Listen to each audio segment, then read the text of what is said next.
சொன்னீங்களா அப்படின்னு கேட்குறாங்க. நான் சொன்னல உங்கள்கிட்ட அப்படியா, அப்போ சரி பண்ணிடுவோம், என்ன கோலம் வரணும் அதுக்கப்புறம் கேட்குறாங்க. அதுக்கப்புறம் கேட்டால் நம்ம சும்மாவே சொல்ல தெரியாது. அந்த ஒரு தடவை ஏதோ ஞாபகம் வச்சு நம்ம சொல்கிறோம், அதை கரெக்டாக எழுதி வச்சு அவங்க தானே செய்யணும். அவங்க அதை செய்ய மாட்டாங்க. அதை வந்து நம்ம ஃபர்ஸ்ட்டு எழுதி வச்சிடணும். அந்த கஸ்டமர் இப்போ வந்து நம்மள்கிட்ட சொல்கிறாங்கன்னா அதை டக்குன்னு அவங்க அளவு ப்ளவுஸில் எழுதி வச்சிடணும். இல்லைன்னா ஒரு பேப்பரில் எழுதி அப்படியே அவங்க அளவு ப்ளவுஸோட ஜாயின் பண்ணி கூட இருக்கும். போய் அடிக்கடி கூட பார்த்துட்டு வந்துடலாம், சொல்லிட்டு கூட வந்துடலாம். ஒரு நாளைக்கு மறந்துட்ட கூட ஞாபகம் வச்சுக்கோங்க, மறந்துடாதீங்கன்ட்டு போகிற வரையிலோட சொல்லிட்டு வந்துடலாம். நம்ம அங்கேருந்து இங்கே வரணும். வேற அந்த தச்சு முடிச்ச முன்னாடி 10 நாள் அந்த வந்து வாங்க வர அன்னைக்கு வரமா அவங்கட்டுக்கு நம்ம சொன்னது யாரும் தச்சு வச்சிடறாங்க. அது அப்படிதான். அதைத்தான் நான் சொல்றேன். கஷ்டம் கரெக்டாக இப்படிதான் கரெக்டாக அளவு கரெக்டாக சொன்னால் அது தக்கன இது நீங்க சொன்ன மாதிரி சொல்லும் போது அதை எழுதி வச்சுட்டாங்கன்னா அவங்களுக்கு ஞாபகம் இருக்கும். நான் அது அந்த அவங்க அப்படிதான் என்கிட்ட ரவுண்டா மட்டும் வேணும்னு சொன்னா நான் ரவுண்டா மட்டும் கட் பண்ணி அவங்க அரேஞ்சு இறக்க வச்சு ரவுண்ட் வச்சு கொடுங்கன்னு சொன்னா அகலம் போட்டு கொடுங்கன்னா நான் அது தக்கணும். அப்புறம் திருப்பி என்ன செய்ய பிரிச்சு விட்டுட்டு பூராத்தையும் பிரிச்சுட்டு இது பண்ணி வச்சு அடிச்சு கொடுத்து என்ன செஞ்சுட்டேன்.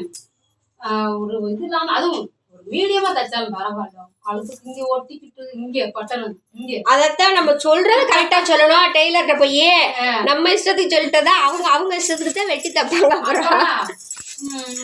அப்புறம் பின்னாடி கழுத்து இறக்கமே இல்லை இருந்துச்சு. என்னடா இது எப்படி நம்ம போடுறது சட்டையை அப்படின்னு சொல்லிட்டு சொன்னேன்.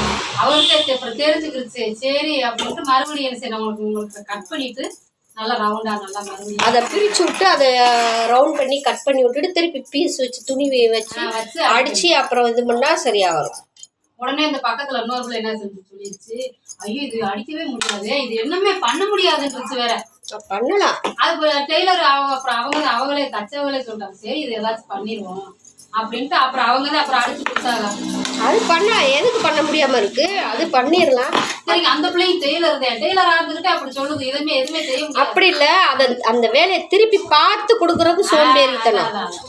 அதை பிரிச்சு திருப்பி அடிச்சு இது பண்றது சோம்பேறித்தனம். அட்ஜஸ்ட் பண்ணிக்கலாம்னு ஒரு நினைப்பு இருந்தா அட்ஜஸ்ட் பண்ணிக்கிறோம் நினைச்சிருப்பாங்க. அது ரொம்ப இதா இருந்தா போட முடியாது. அதாவது ஒரு மீடியமா இருந்தா ஒண்ணும் தெரியாது. அது ரொம்ப இந்த இப்படி கழுத்து வரைக்கும் பட்டன் வந்துருச்சு, இந்தியா வரைக்கும் பின்னாடி இறக்கம்ல முன்னாடி இறக்கம்ல. இப்ப கிராஸ் ஏதாச்சும் கோளாரம் வந்தாலும் மறைச்சுதானே கட்ட போறோம் விடு அப்படின்னு கூட விட்டுறலாம். ஆமா, இங்கேன்றது போது நமக்கு அசிங்கமா தெரியுதுங்க. நம்ம என்ன பெரிய இந்த நம்ம என்ன கலெக்டர் வேலையா பாக்குறோம். அந்த கலெக்டர் வேலை பாக்குறது இப்படி சட்டையெல்லாம் பட்டன் வச்சு இங்க வரைக்கும் வச்சு அப்படி போட்டுட்டு தெரியுவாங்க. நம்ம அப்படியே இது பண்ணிட்டு இருக்கா. அதைத்தான் நம்ம வந்து கரெக்டா தெளிவா சொல்லணும். டெய்லரும் அதை கரெக்டா புரிஞ்சு எழுதி வச்சுக்கணும். அதான் நான் சொல்றேன்ல, எனக்கும் சொல்ல தெரியல. சொல்றேன் அதை சொன்னு ஞாபகம் வச்சு சொன்னாலும் அவங்க எழுதி வைக்க மாட்டேங்கிறாங்க. அதை வந்து எழுதி வச்சுக்கணும். எழுதி வச்சுட்டோம்னா சரியா வரும். இல்ல பிளவுஸ வந்து கரெக்டான அளவு பிளவுஸா கொடுத்துடணும். அது என்னோட தப்பு பாதி அவங்களோட பாதி. அளவு பிளவுஸ் கரெக்டா கொடுத்துட்டா பிரச்சனையே இருக்காது. அப்ப அதுபடியே கட் பண்ணி கரெக்டா இருக்கு. அந்த இது நீங்க சொன்ன மாதிரி ஆம்ஸ வந்து கரெக்டா எனக்கு கொஞ்சம் டைட்டா இருக்கு, லூஸ் வைங்கன்னு சொல்ல தெரியும். இப்பதான் அதோட புரியுது எனக்கு. அது கரெக்டா சொல்லியிருந்தா இங்கனக்குள்ள இருக்கு, இந்த தையல் வந்து இங்கன வருது இங்கனக்குள்ள நின்றுக்குறதுன்னு சொல்ல அவங்க அப்புறம் இறங்குது போல அப்படின்ட்டு அப்படி தச்சு வச்சுருக்காங்க. அதான் நம்ம வந்து அது கடைசியில மொத்தத்துக்கு டெய்லர் மேலேயே பழிய போட்டுருவாங்க. இப்ப நீங்க தச்சது சரியில்லை அப்படியே சொல்லிடுவாங்க. அப்படியே தான் சொல்லுவாங்க, நீங்க தச்சது சரியில்லை முடிச்சிருவோம் நாங்க. அதான் நான் சொல்லிட்டேன்ல, கடைசியில டெய்லரே குறை சொல்லிடுவீங்க. நீங்க தச்சது சரியில்லை நாங்க என்ன செய்வாங்க.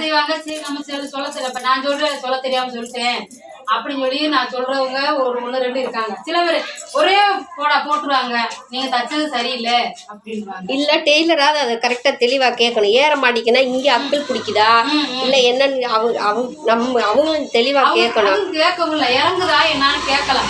நான் சொல்லவும் சரி அப்படின்னா அவங்களுக்கு சோறு இதா இருக்கு போல அப்படின்னு சொல்லிட்டு ரொம்ப ஏற்றி வச்சு தச்சு விட்டாங்க. மொட்டைக்கட்டையா இறங்குது அப்படின்னு சொன்னா அது சோல்டர் இறங்குதுன்னு நினைச்சிருப்பாங்க.